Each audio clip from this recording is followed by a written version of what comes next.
നമസ്കാരം. പ്രധാന വാർത്തകൾ.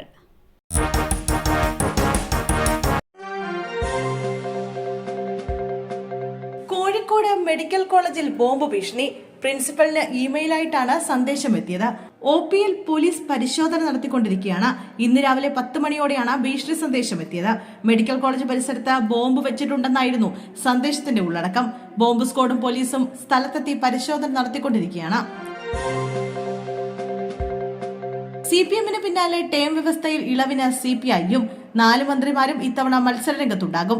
ഭരണവിരുദ്ധ വികാരം തുടങ്ങിയ ശബരിമല സ്വർണ്ണക്കൊള്ളയടക്കം പല കാരണങ്ങൾ പുറമേക്ക് പറയുന്നുണ്ടെങ്കിലും തദ്ദേശ തെരഞ്ഞെടുപ്പ് കണക്കെടുത്താൽ അത്ര ആശ്വാസമല്ല CPIയുടെ അവസ്ഥ.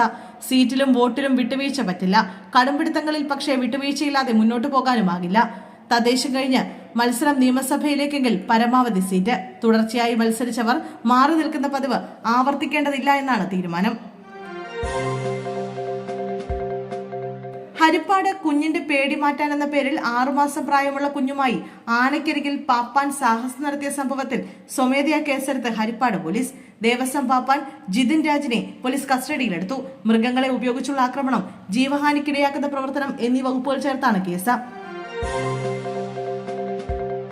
കേരള ഫിനാൻഷ്യൽ കോർപ്പറേഷൻ വായ്പാ തട്ടിപ്പിൽ EDക്ക് മുന്നിൽ ചോദ്യം ചെയ്യലിന് ഹാജരാകാതെ തൃണമൂൽ കോൺഗ്രസ് നേതാവ് PV അൻവർ. മുമ്പ് നോട്ടീസ് നൽകിയപ്പോൾ ആരോഗ്യപരമായ കാരണങ്ങൾ പറഞ്ഞ് സമയം നീട്ടിവാങ്ങുകയായിരുന്നു. ഇന്ന് ഹാജരാകുമെന്ന് നേരത്തെ അറിയിച്ചിരുന്നെങ്കിലും അൻവർ എത്തിയില്ല. KFC ഉദ്യോഗസ്ഥരുടെ ഒത്താശയോടെ വായ്പ ദുരുപയോഗം നടത്തിയതായി ED നടത്തിയ റെയ്ഡിൽ കണ്ടെത്തിയതിനെ തുടർന്നാണ് ചോദ്യം ചെയ്യലിന് ഹാജരാകാൻ നോട്ടീസ് നൽകിയത്. വയനാട് മെഡിക്കൽ കോളേജിലെ ഗുരുതര ചികിത്സാ പിഴവിൽ അന്വേഷണത്തിന് DMO ഉത്തരവിട്ടു. പ്രസവത്തിൽ വന്ന യുവതിയുടെ ശരീരത്തിനകത്ത് 75 ദിവസം കോട്ടൺ തുണി ഇരുന്നതിലാണ് നടപടി.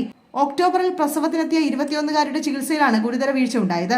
രക്തസ്രാവം തടയാൻ ശരീരത്തിനകത്ത് വെച്ച് കോട്ടൺ തുണി ഡോക്ടർമാർ നീക്കം ചെയ്തില്ല എന്നാണ് പരാതി. സംഭവത്തിൽ അതിശക്തമായ പ്രതിഷേധമാണ് ഉയരുന്നത്.